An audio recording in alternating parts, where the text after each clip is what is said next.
Sir আমি ওদের উপর নজর রাখতেছি। হ্যাঁ সেটাই নজর রাখো। আচ্ছা শোনো, আমি এখন একটু বেরোবো। জি স্যার।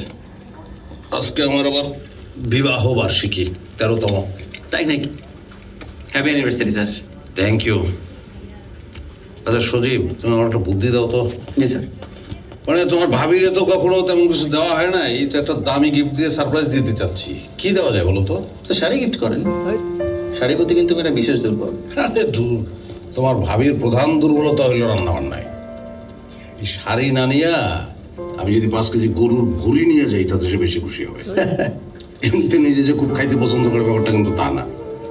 না, আমি যখন তৃপ্তি নিয়ে খাই সে সেটা তৃপ্তি নিয়ে দেখে এবং সেখানে সে আনন্দ পায়।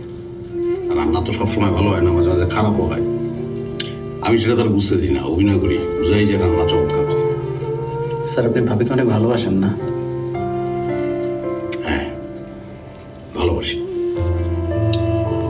শোনো, জীবনটারে নির্ভেজাল করতে চাইলে প্রথমেই বউয়ের প্রেমে পড়ে যেতে হবে, তাহলে দেখবো জীবনটা সহজ। Okay sir. আসি হ্যাঁ।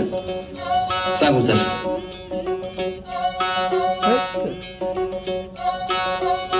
ধল্লবী সিন্ধুকের চাবি, ধল্লবী সিন্ধুকের চাবি চোরের কাছে থাকে না।